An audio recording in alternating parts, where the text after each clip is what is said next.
Well, well, well. Good afternoon, everybody. It is nice to be back. Welcome to the Key to Football. I am Bobby Mays, and I've got George O'Gara Martins with us today. I'll get George to introduce himself in a minute again because I feel like it's been so long.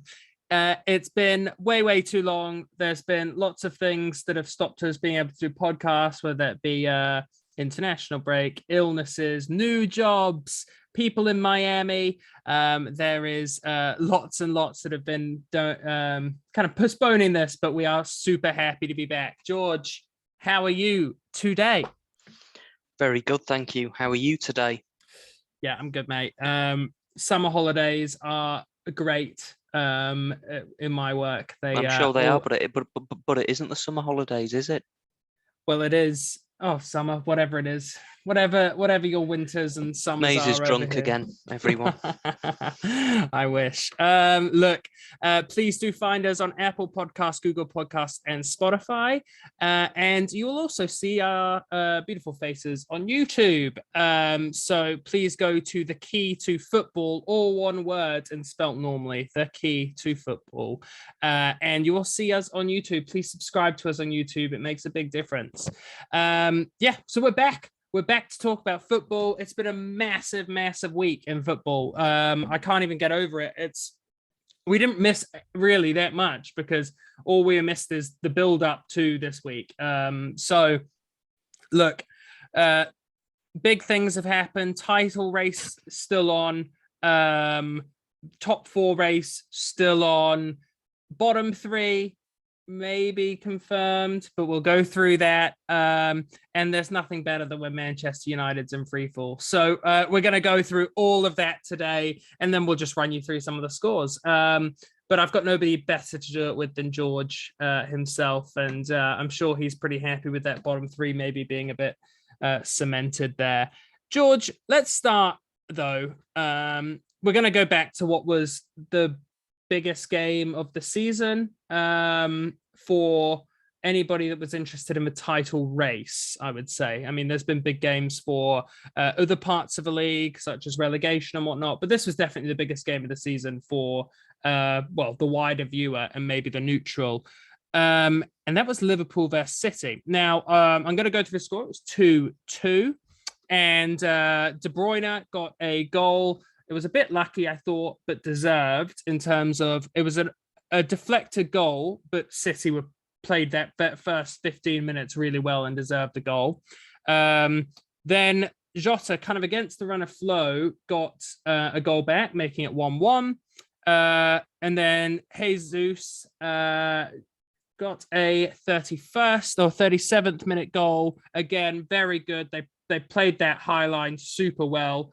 And then Sadio Mane I think Liverpool were very lucky to go in at halftime 2-1 down. It could have been 4-1, 5-1. I was messaging some of my Liverpool friends, and we only knew it could get better because there was no chance of it getting worse. And Sadio Mane came out in the 1 minute into the second half and scored. And do you know what? Liverpool looked a lot better in that second half. Both teams looked like title-winning teams. And it finished 2-2, keeping the title race alive, 1 point between the top two with 7 games to go. George, did you catch the game? And how did you think it went? I did. The first thing I want to establish is Maze's friends at Sky and all his little pygmies were saying, what a massive rivalry. Maze will agree with me. It's not a rivalry. It's two brilliant teams who happen to be competing on a few different fronts and have fixtures against one another. West Ham and Millwall is a rivalry. Sunderland and Newcastle is a rivalry. Manchester United and Liverpool is a rivalry. Arsenal and Tottenham are a rivalry. Chelsea and Man City aren't rivals. Liverpool and Man City aren't rivals. Tottenham and Manchester United are not rivals. They are just teams in similar positions who are going for the same thing. And Sky and everyone were pushing it as, what a rivalry, bloodthirsty rivalry. This goes back generations to the first, when the Danes first landed and there were 2 separate camps. It was Saxon. It's nonsense. However, I thought The thing is, there were times where I thought this is such a high quality game, but there were other times where I thought one team looks considerably better than the other, and vice versa. I thought that was the most efficient Liverpool performance I've seen in terms of 2 chances, 2 goals. Yeah. Like that first Jota goal, Liverpool looked nowhere near it, and then it just went upfield, and then they were back in the game. Then City managed it really well, slowly pushing away, got the second goal, went in at half time, and I thought if City get another one now in the first 5 or 10 minutes of the second half, then fine. But again, Liverpool sort of changed it a bit, didn't they? And they stopped going down. They stopped going down the left-hand side where Walker was, and they started waiting for Cancelo to get forward. So that was nice, very good tactical change. I'll give credit where it's due. But in the end, it did have the feeling, I don't know about you, that each team, particularly Man City, were like, let's just not lose it. Yeah. And the other thing that I would add, going back to my initial point, there's still 7 games left. The thing is, if you would have won that game, you'd be saying, yeah, I was happy we won, but we've still got some tough games. And if City won that game, you'd be saying, it's going to be difficult, but it's not like they're 10 points ahead. All it needs is City to lose one, and we're right back in it.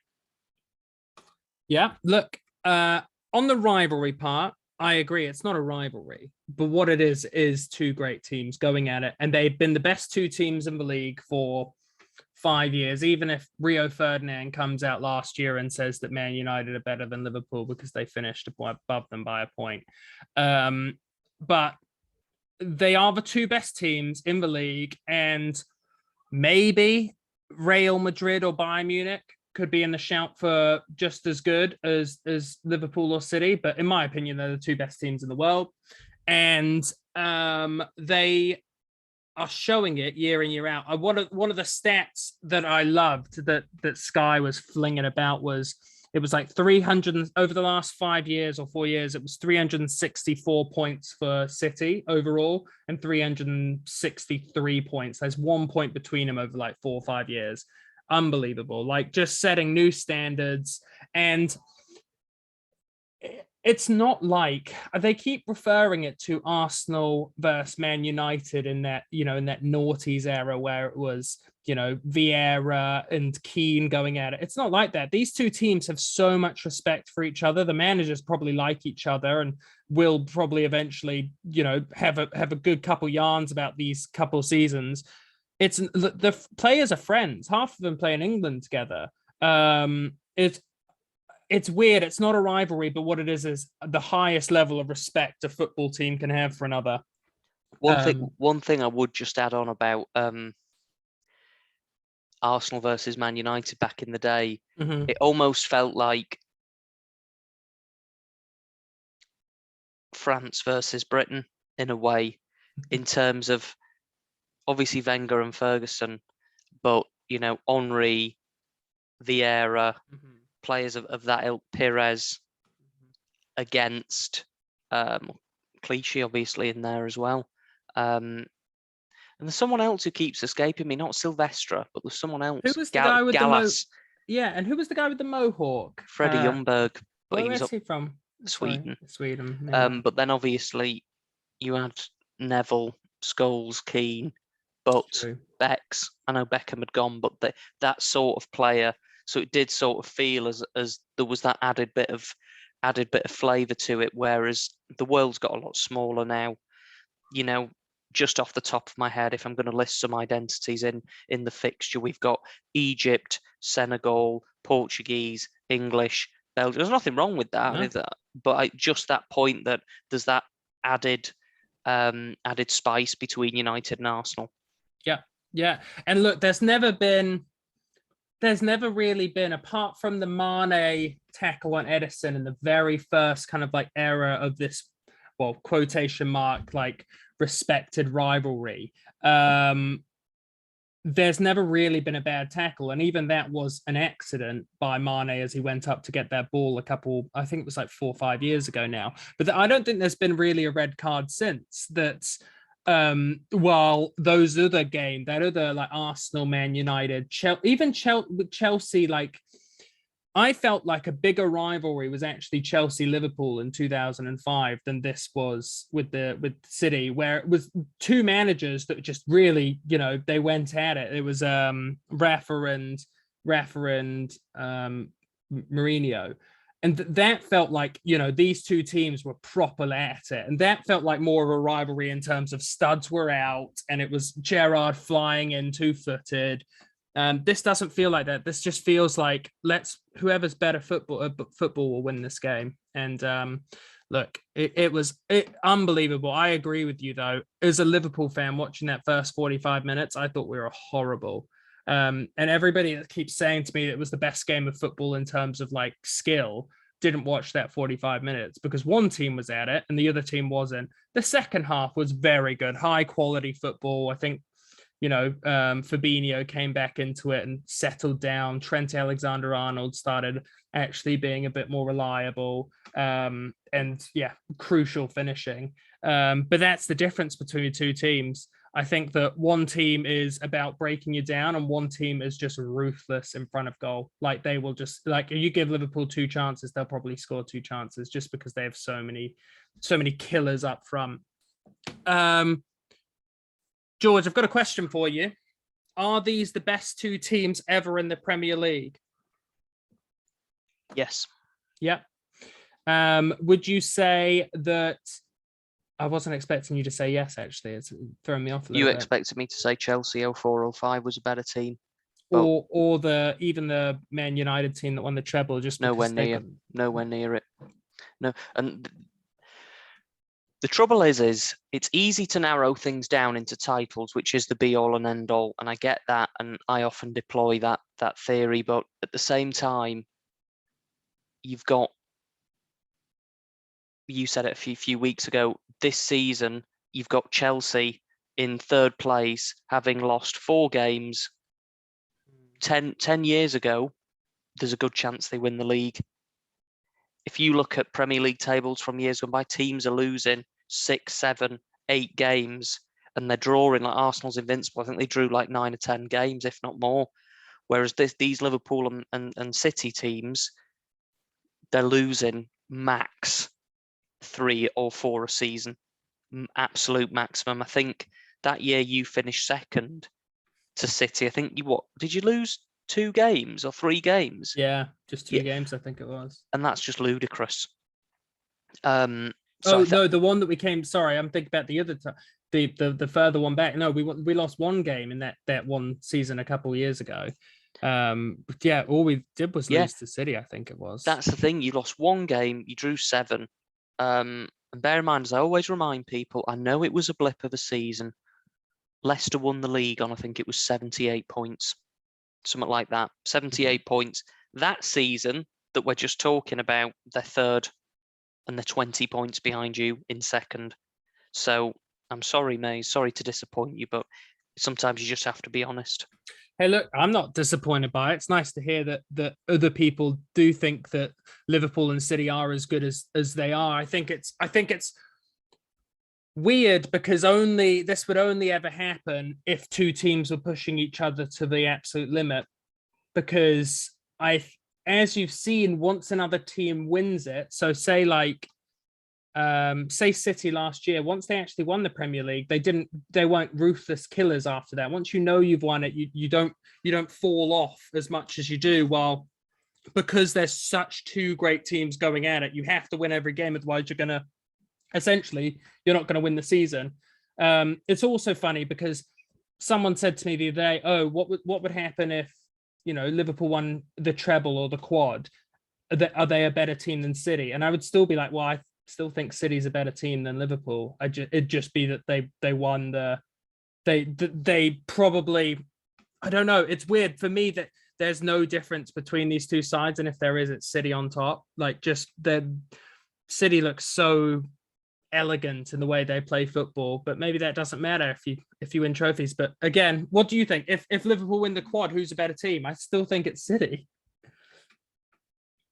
I think in terms of that one, I've said this to you before. I can't remember if it was in the office or if it was actually on a podcast, but I did say to you before, the Champions League and things like that are massive achievements, and you can only beat who's in front of you.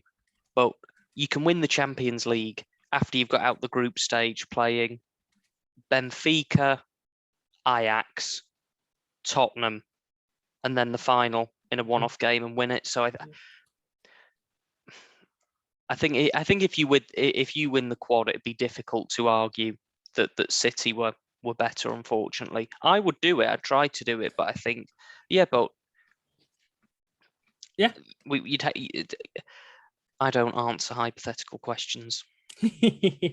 Look, we'll move on because I'm sure that everybody's found these sort of debates everywhere at the moment on there, and there's other great things going on in the Premier League. Just before we do move on though, George, I want to get your opinion. Is it City that wins it? Liverpool? Who wins it? Okay, who wins the Champions League and who wins the FA Cup?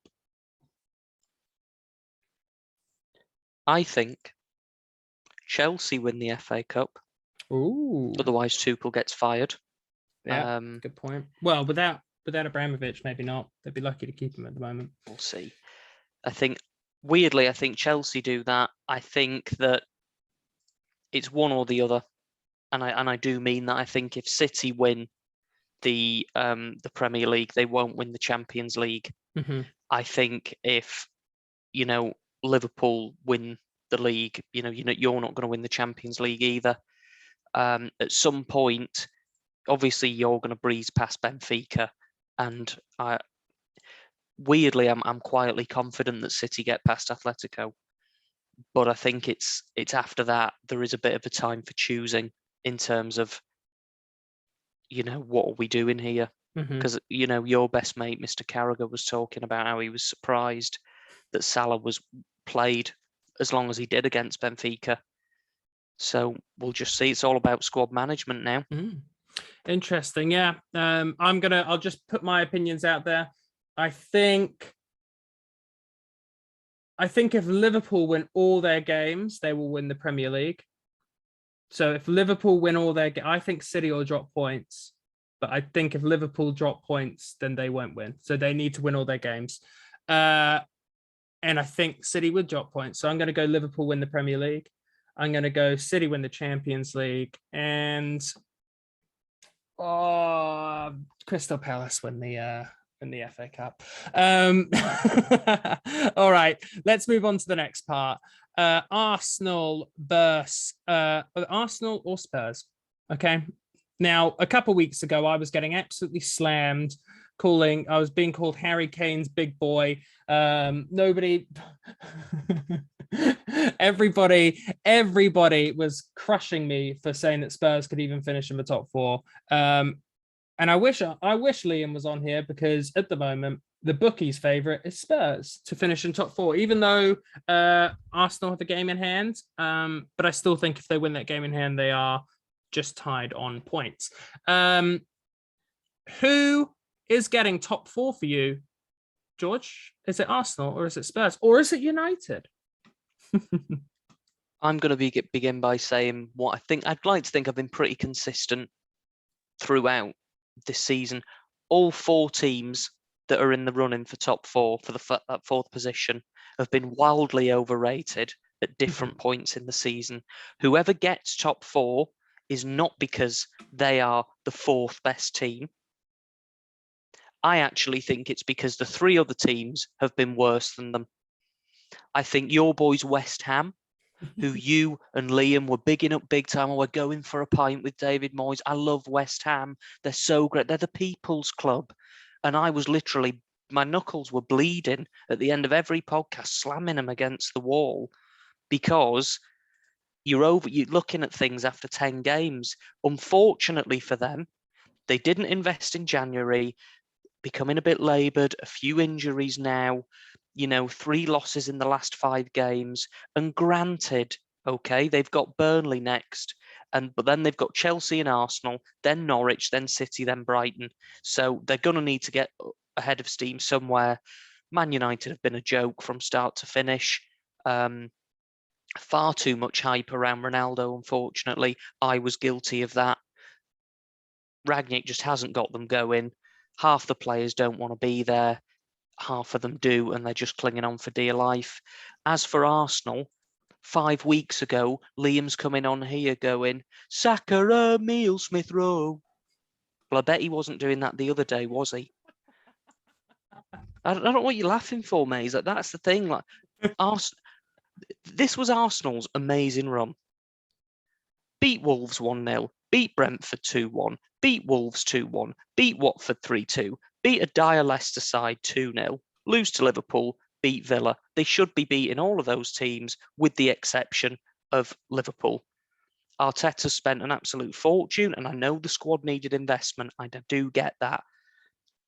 You can't be losing 3-0 to Palace, and you cannot be losing 2-1 to Brighton when you've got Chelsea, Manchester United, Spurs, West Ham, and relegation threatened at this point, Leeds United and Everton in your next few games. You can't.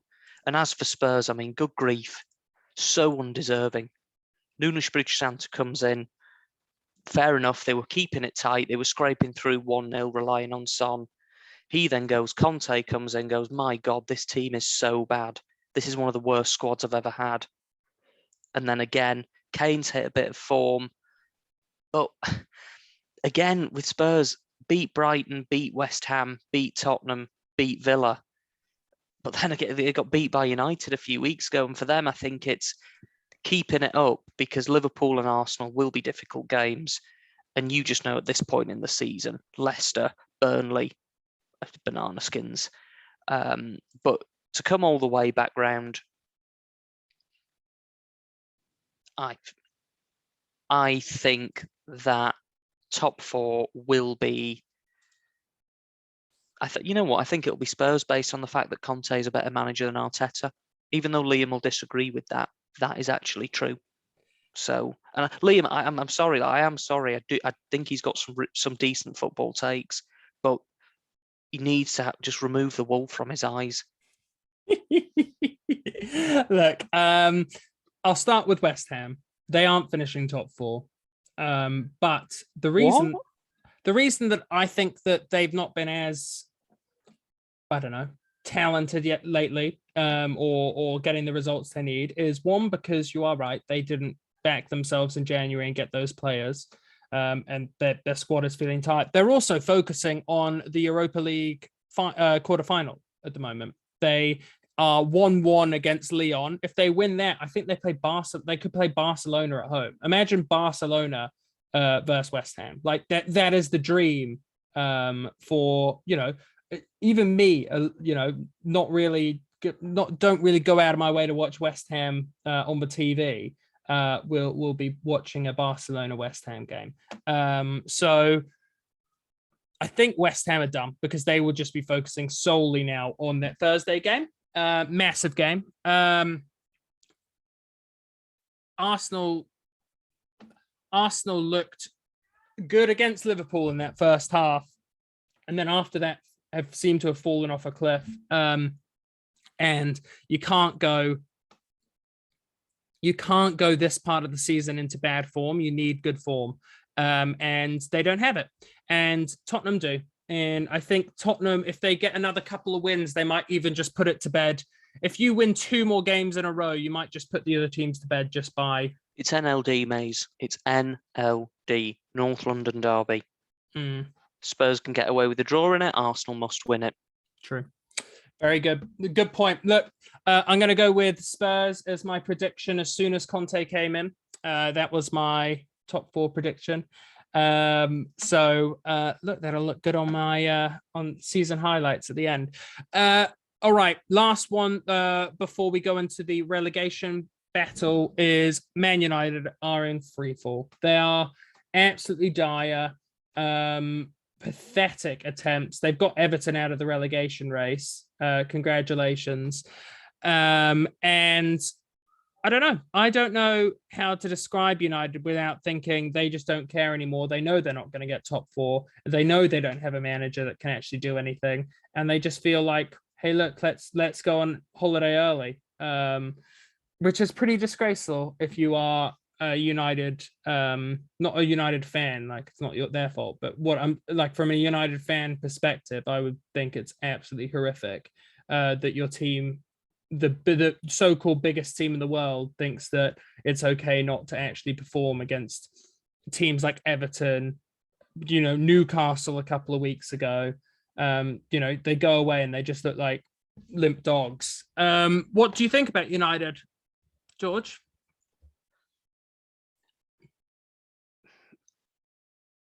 Jose was right. It's just the same problems again and again and again. I think Man United are brilliant in games where they're the underdog, weirdly.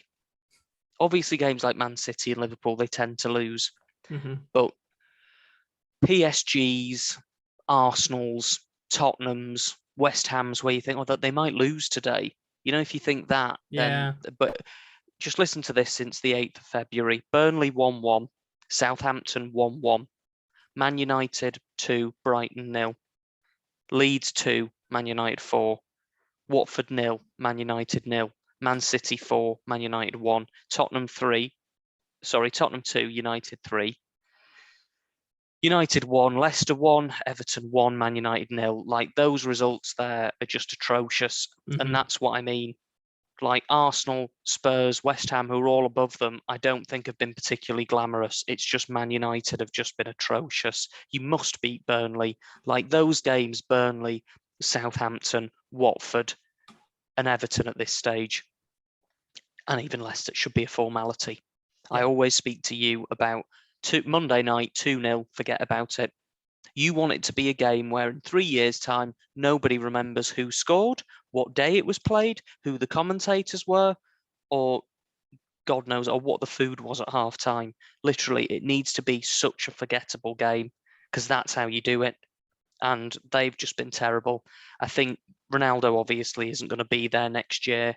Cavani, I'm just thinking about the leaders in the dressing room. A lot of them just think that it's just not. I bet Ronaldo's absolutely appalled the club that he's come back to. Like, don't get me wrong, he's been a bit useless at times, but some of the other players as well have just got to do better. I mean, yes, Maguire does get criticised because he cost 80 million and Van Dijk was cheaper than him, but you can't have your captain making those mistakes. Week in, week out. Week in, week out. So yeah, I think Man United this year. Will Ten Hag solve it? No. Now, people might not know this. In fact, no, they do know this because it was on a podcast. Mays asked me a few weeks ago now who I thought was going to win the league first out of Man United and Arsenal. And I do think it will be Man United. But I don't think either of them are going to do it anytime soon. What needs to happen, and this will never happen, is someone needs to come out and say, you have to back me for half a decade in which there will be no trophies and there might be a couple of top 4 finishes. Because we've got players who are on over 100 grand a week who do not play and aren't good enough. And we just need to get people out the door. Somewhat similar to what Arsenal have had to do post-Wenger, where Emery had to get some players out the door, and Arteta now is still having to try and move some players on. But the trouble is, Man United you can just hear it now, we're Man United. When Gary Neville comes out after Mourinho gets sacked saying no Man United manager should ever play like that again, even though Mourinho won them 3 titles, 3 trophies in a season, and the second season got them to finish second, which he said was his greatest ever achievement. Hey, look, I agree. I think Ten Hag's a great manager, but I think even he is having doubts at the moment if he even wants to come, because it is a death sentence right now for a manager to go there. You either, fail on the hill or you fail on the hill. Like there's literally no, like since Fergie, no managers really recovered from Man United. Even Mourinho seems to have kind of like gone off and gone down since then. Well, the only one who I would say who I actually think has recovered is David Moyes, and that. True. But I think Moyes, people will know more than me. When Man United, he had to go abroad to Real Sociedad yeah. to sort of rebuild himself up. Then he then gets the Sunderland job, takes them down, then gets the West Ham job to keep West Ham up, keeps them up. Pellegrini doesn't work, and they go, "We'll just stick with what we know." Mhm. And now, credit to him, he's got them picking up some good results because he's been given the opportunity to work with them. But yeah, Moyes in tatters. Van Gaal, obviously very unwell at the moment, very sad. Yeah. Left Man United. I don't think he'd managed since. I think he might have been back in the Holland setup. He was international. Yeah, and then Mourinho, Tottenham didn't work out for him, but you know what? I don't blame him. And then he's at Roma now, and then obviously Solskjaer will probably never manage again. So, yeah, interesting. Yeah, I think I wouldn't want Ten Hag to go there. I've always liked Ten Hag. It's like when Tuchel went to Chelsea. It's like, oh, it's one of the managers that you kind of hope just stay unknown until one of your managers gets fired, and then you can suck him in. And I really don't want him to be ruined by the Man United brush. Look, we'll go into the last part before we just run over quickly the fixtures, and that is relegation. Bottom three set in stone for you now, George. Any chance of any of those creeping back out and dragging any of those teams in, or do you think mathematically it's pretty near impossible for any of them to get up to you? I think pessimistically, we need another 4 points. Mm-hmm. For us to be absolutely like so safe, like don't even have to worry about it. I think we need 2 draws. I think we need 35. So you need 35. But that's to be. There is no way you can start playing 18-year-olds like that safe. I think now. I think that sealed Watford's fate. I must say, even though, you know, they're only, I say only 6 points behind Everton and 2 points behind Burnley. I just think Watford have got big games against Brentford, Burnley, and Everton, and they're the 3 that I think they need to get 9 from.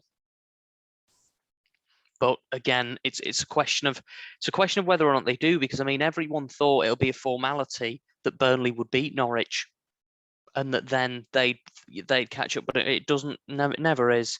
No. So ultimately, yeah, I think that's it now. I think it's as good as those 3 are down. Everton, I wanted to go down. They've deserved to go down. I used to defend them all the time. I think they're a fantastic club, but I do think that Everton are gone. Do you think Everton though get points from just go Everton Leicester? Do they might get a draw there maybe at home? No. Liverpool. I mean, it'd be crazy if they did get points away at Liverpool. Everton Chelsea. No, nothing. No. Leicester again. No. No. Watford Everton, big game. I think they get something there. Mm-hmm. Everton Brentford, probably. I think they get something there. Palace Everton, get something there. And last game of the season, Everton Arsenal. Yeah, they will. They'll win that. Yeah, look, if they get points from those ones that you've said, then they probably will stay up. Interesting though, because a couple of weeks ago, it felt like Burnley would squeak out of it, and now it feels to me 4 points in those bottom teams is so much. Like, and then even like to get to you guys, which is what, 9 points, that seems near on impossible, because that means they have to win 3 games just to catch you without even getting points. So if you kind of, I feel like that's nearly impossible. Anything else you wanted to bring up about that relegation part, George? Nothing other than the thing. I think it does just illustrate the big gap between when you come up and when you come up and where you actually sit, because Watford and Norwich everyone said rightly so, Norwich never had a chance, literally never had a chance. So it just illustrates, doesn't it, that you've got to spend the money wisely, you've got to get the right managers and the right players, and if you don't, then you're in for a long old slog. Well, like, I bet you can already bet on Fulham getting relegated next year. They're not even up. So, like, there's definite teams that have that fluctuation, isn't there? Look, I'm just going to quickly run over the scores, and then George, if there's anything you wanted to say about them at the end of it, you feel free. Newcastle 1, Wolves 0. Chris Wood getting a goal, thoroughly deserved. Thoroughly deserved goal. Very happy for him. Everton 1, United 0. Gordon getting a goal. Arsenal 1, Brighton 2. Odegaard getting the first for Arsenal, but then Trossard and Mpu got a goal for Brighton. Southampton 0, Chelsea 6. Alonso, Mount, Werner, and Havertz all got goals. Watford 0, Leeds 3. Rafinha, Rodrigo, and Harrison. Well done, George. Villa 0, Spurs 4. Son and Kulusevski, but Son got a hat-trick. Very well played, Son. Brentford 2, West Ham 0. Big surprise of the week. Mbebo, is it? I don't actually know how to pronounce his name, sorry. And Tony got a goal. Leicester 2, Palace 1. Lookman, Hall, and Zaha. And Norwich 2, Burnley 0. Pookie and City 2, Liverpool 2. De Bruyne, Jesus, Jota, and Mane. Big weekend, lots of goals. Big weekend coming up. Big Champions League couple of nights coming up. Super excited for the Champions League. I'm really excited to watch Chelsea, Real Madrid tonight as well in a couple of hours. George, anything you wanted to say before we sign off? Nothing, just the world has got a lot sunnier now that we're 9 points clear of it. That's the thing. That's honestly true. Now that we're 9 points clear, it's a completely different outlook. So yeah. Well, I'm very happy. Look, everybody, we will be back this week with more, and expect 2 a week until the end of a season. Thanks everybody. Have a good evening. Bye.